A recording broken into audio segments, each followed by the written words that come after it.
मैं हूं आपके साथ साक्षी गुप्ता। बुलेटिन की शुरुआत करेंगे बड़ी खबर के साथ। रायपुर से एक बड़ी खबर, जहां पर मतदान केंद्र पर बीजेपी और कांग्रेस के कार्यकर्ता जो हैं वो आपस में ही भिड़ गए। आपको बता दें, दानी गर्ल्स स्कूल बताया जा रहा है। दानी गर्ल्स स्कूल में मतदान केंद्र पर यह हंगामा हुआ। महापौर के फूड पैकेट बांटने को लेकर यह विवाद हुआ। बीजेपी प्रत्याशी के पार्टी का गमछा पहनकर आने का भी यहां पर विरोध हुआ है। एक दूसरे के खिलाफ जमकर नारेबाजी की गई है। झड़प के बाद भारी संख्या में पुलिस बल भी तैनात। तो ये उपचुनाव का रण आपको बता दें, और ऐसे में लगातार ही अलग अलग तस्वीरें सामने आ रही हैं। आपको बता दें, रायपुर में मतदान केंद्र पर ही बीजेपी और कांग्रेस के कार्यकर्ता आपस में भिड़ गए, नारेबाजी करते हुए। यहाँ पर कुछ महिला कार्यकर्ता भी नजर आ रही हैं। ये देखिए आप तस्वीरें, ये तस्वीरें मिल रही हैं रायपुर से। और यहाँ पर मतदान जो है चल रहा है, लेकिन मतदान के बीच गहमा गहमी का माहौल भी इस समय बना हुआ है। आपको बता दें, यहाँ पर भारतीय जनता पार्टी और कांग्रेस के बीच में सीधी टक्कर है। सुनील सोनी और आकाश शर्मा यहाँ पर आपको बता दें मैदान में है, उनके साथ अन्य प्रत्याशी भी हैं। और चलिए, अंकुश भी हमारे सहयोगी जुड़ चुके हैं। अंकुश, देखिए लगातार हम देख रहे हैं मतदान तो सुबह 7 बजे से चल रहा है। फिलहाल कितने % यहाँ पर वोटिंग हो चुकी है, और कुछ गहमा गहमी की तस्वीरें भी सामने आ रही हैं। यहाँ पर बीजेपी और कांग्रेस के कार्यकर्ता ही आपस में भिड़ जाते हैं। क्या अभी भी इस तरह का माहौल, स्थिति ये बनी हुई है? देखिए, माहौल वर्तमान में तो शांत हो गया है, लेकिन इसके पहले जो है काफी गहमा गहमी देखने को मिली है। छत्तीसगढ़ की एकमात्र विधानसभा सीट यानी रायपुर दक्षिण में उपचुनाव हो रहा है, और उपचुनाव को लेकर मतदान की प्रक्रिया सुबह 7 बजे से शुरू हुई है। सुबह 7 बजे से कई तरह की तस्वीरें देखने को मिली है। मतदान होते हुए एक झड़प जो है वो भी देखने को मिली है, जहां पर बीजेपी और कांग्रेस के कार्यकर्ता आमने सामने होते हुए दिखाई दिए, जमकर नारेबाजी होती हुई दिखाई दी। दरअसल ये नारेबाजी इस बात पे थी कि बीजेपी के जो कैंडिडेट है, प्रत्याशी हैं सुनील सोनी, वो मतदान बूथ पर बीजेपी का गमछा डालकर वहां पर पहुंचे हुए थे। इस बात को लेकर कांग्रेस पार्टी के कार्यकर्ताओं ने आपत्ति दर्ज कराई थी। वहीं दूसरी तरफ कांग्रेस पार्टी के मेयर हैं रायपुर में एजाज ढेबर, उन्होंने मतदाताओं को फूड पैकेट बंटवाए थे। इसका विरोध बीजेपी के कार्यकर्ता कर रहे थे, तो दोनों ही विरोध आमने सामने होते हुए दिखाई दिए। जमकर एक दूसरे के खिलाफ नारेबाजी की गई। नारेबाजी और माहौल गर्माता हुआ देख तुरंत पुलिस ने मोर्चा संभाला। मौके पर भारी पुलिस बल तैनात किया गया है। सभी कार्यकर्ताओं को लेकिन उस जगह से हटाया गया है। लेकिन जब देखिए हंगामा हो जाता है, जब स्थिति बिगड़ जाती है, उसके बाद ही पुलिस एक्शन लेती है, क्योंकि उपचुनाव की तारीख पहले ही निश्चय हो चुकी थी। तो क्या यहाँ पर बेहतर इंतजाम नहीं थे? क्या कड़ी नजर नहीं रखी जा रही थी, जो इस तरह की तस्वीरें निकलकर सामने आई हैं? और महापौर की ओर से जिस तरह से ये फूड पैकेट बांटे गए हैं, तो क्या इन पर एक्शन लिया जा सकता है आने वाले समय में? देखिए, बिल्कुल जिस तरीके से मेयर ने वोट पैकेट बांटे हैं, उस लिहाज से बीजेपी के लोगों ने निर्वाचन आयोग में इसकी शिकायत भी दर्ज कराई है। वैधानिक क्या कार्रवाई होगी वो निर्वाचन आयोग तय करेगा। लेकिन जहां तक पुलिस सुरक्षा व्यवस्था की बात है, तो व्यवस्था वहां पर पहले से तैनात थी। लोगों को व्यवस्थित करने का, वहां पर अशांति न फैले, किसी भी प्रकार की कोई परेशानी ना हो, इसके लिए सुरक्षा व्यवस्था लगी हुई थी। लेकिन हंगामेदार स्थिति जब बनी, तब उस दौरान बीजेपी और कार्यकर्ता और कांग्रेस के कार्यकर्ता एक साथ एक जगह पर इकट्ठे हो गए, इसलिए अलग से बल बुलाना पड़ा। हालांकि बहुत ज्यादा ऐसी स्थिति बिगड़ पाती ऐसी कोई बात नहीं है, लेकिन पुलिस ने मौके पर जो है मामला संभाल लिया और कार्यकर्ताओं को अलग कर दिया गया। फिलहाल मतदान जो है वो बहुत अपनी प्रक्रिया के हिसाब से चल रहा है, और अब शाम को 5 बजे के बाद मतदान भी जो है वो भी खत्म हो जाएगा। ठीक है अंकुश, आप नजर बनाकर रखिएगा। शुक्रिया आपका जानकारी साझा करने के लिए। तो देखिए, आपको बता दें 5 बजे तक यहाँ पर मतदान किया जाएगा, लेकिन कुछ ऐसी तस्वीरें अक्सर ही चुनाव में देखने को मिलती हैं, जहां पर गहमा गहमी हो जाती है। और ये तस्वीरें फिलहाल आप देख रहे हैं छत्तीसगढ़ की राजधानी रायपुर दक्षिण सीट पर इस समय उपचुनाव चल रहा है। आज कांग्रेस और बीजेपी के बीच में टक्कर है, लेकिन वहीं आपको बता दें कांग्रेस और बीजेपी के कार्यकर्ता यहां पर आपस में भिड़ जाते हैं, जब यहां पर मेयर फूड पैकेट बांटते हैं। बीजेपी के जो प्रत्याशी हैं वो गमछा पहनकर भारतीय जनता पार्टी का चले जाते हैं, जिसके बाद यहां पर ये गुस्सा देखा जाता है और आपस में ही भिड़ जाते हैं। हालांकि पुलिस भी मौके पर मौजूद है और फिलहाल स्थिति को काबू में पा लिया है। तो बूथ कैप्चरिंग को लेकर यहाँ पर ये झड़प हुई है। तस्वीरें आप देख सकते हैं, काफ़ी महिलाएं भी यहाँ पर नजर आ रही हैं।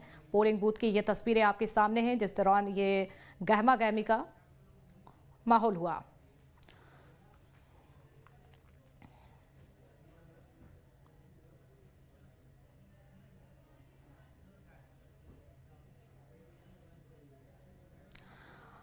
और चलिए बुधनी की बात कर लेते हैं। बुधनी से भी एक बड़ी खबर मिल रही है, जहां पर पुलिस थाने पहुंचे हैं कांग्रेस के कार्यकर्ता। मारपीट की शिकायत को लेकर यहां पर थाने पहुंच गए। कांग्रेस प्रत्याशी ने फर्जी मतदान का आरोप भी लगाया। इसी आरोप के चलते थाने में पहुंचे। बीजेपी पर फर्जी मतदान का आरोप लगाया गया। मारपीट के दौरान 3 वाहनों में तोड़फोड़ का भी आरोप लगा है। तो बुधनी से ये बड़ी खबर आपको बता दें, यहाँ पर जिस तरह से पुलिस थाने पहुंचे हैं कांग्रेस के कार्यकर्ता, मारपीट का आरोप लगा है।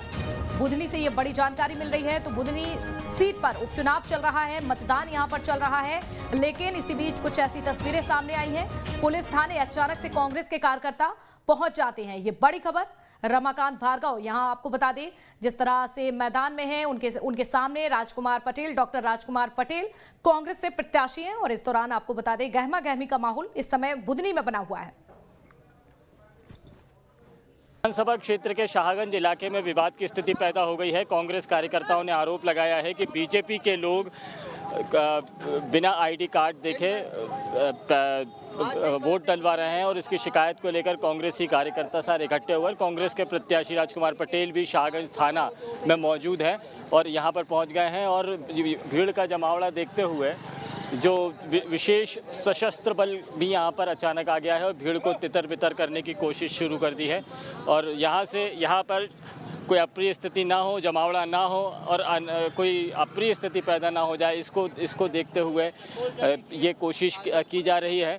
जो कांग्रेस के प्रत्याशी भी यहाँ पर पहुँचे हैं, उनसे हम बात करने की कोशिश कर लेते हैं। ये शिकायत किस बात की है आपने? कार्यकर्ताओं, भारतीय जनता पार्टी अपनी संभावित पराजय से पे अब खौफ पैदा करना चाहती है मतदाताओं में और बगैर आईडी प्रूफ के साथ वोट डाले जा रहे थे। उसकी आपत्ति जब ली गई तो उस तरह उनका ये रिएक्शन आया। तो शाहगंज में बगैर आईडी के वोट डाले जा रहे हैं, उसको सरकार को चाहिए कि तत्काल उस पर रोक लगाई जाए। विधानसभा क्षेत्र के और दूसरे हिस्सों में भी इस तरह का कुछ? हाँ, कुछ शिकायतें तो सुबह से आ रही है, लेकिन बाकी जगह शांतिपूर्ण है। ठीक है। तोड़फोड़ हुई है कुछ? 3 गाड़ियाँ टूटी हैं। कांग्रेस के प्रत्याशी यहाँ पर हमें बता रहे हैं कि एक पोलिंग बूथ पर कुछ तोड़फोड़ भी की है और पुलिस यहाँ पर पहुंचकर फिलहाल स्थिति को कंट्रोल में करने की कोशिश कर रही है। भीड़ को तितर बितर कर दिया गया है। देखिए यहाँ पर परिसर में, थाना परिसर में जो भीड़ इकट्ठा हो रही थी, उस भीड़ को जो कांग्रेस के कार्यकर्ता इकट्ठा हो रहे थे, उनको यहाँ से अलग किया गया है और सारे कांग्रेस के लीडर्स अब थाना परिसर छोड़कर बाहर जा रहे हैं। जो सशस्त्र बल है, STF है, उसने कहा अपने हाथ में कमान संभाल ली है और थाने के आसपास का नज़ारा आप देख सकते हैं कि इसके अफरा तफरी जैसा कुछ माहौल बना हुआ है। अब कांग्रेस के कार्यकर्ता थाना परिसर छोड़कर अब रवाना हो रहे हैं। यहाँ पर स्थिति को कंट्रोल में किया गया है। पुलिसकर्मी मौजूद है। यहाँ पर भीड़ इकट्ठा हो गई थी। Sir, I am not the authorised person to any bite sir, that is the मैं पूछना चाह रहा हूँ कि ये आखिर कार्रवाई किस तरह की कर रहे हैं? Sir, this is the election time and everything is, तो इसी को we are trying to control all this. तो ये हमारी ड्यूटी है लॉ एंड ऑर्डर को मेंटेन करना और वो हम बहुत अच्छे से अच्छा करने की कोशिश कर रहे हैं सर। पुलिस यहाँ पर लॉ एंड ऑर्डर को कंट्रोल में करने की कोशिश कर रही थी और जो यहाँ पर लोग इकट्ठा हैं और ये देखिए ऐसा लग रहा है कि जिनके जो टी-शर्ट्स पर हैं ये बीजेपी के कार्यकर्ता हैं, यानी बीजेपी और कांग्रेस दोनों ही दलों के कार्यकर्ता यहाँ पर इकट्ठा होने लगे थे। विवाद की स्थिति पैदा होती इससे पहले ही पुलिस ने थाना परिसर को खाली कर लिया है। यहाँ पर STF स्पेशल टास्क फोर्स तैनात कर दी गई है और थाना परिसर अब जो है किसी भी अप्रिय स्थिति से निपटने के लिए तैयार है। पुलिस बल यहाँ पर तैनात है।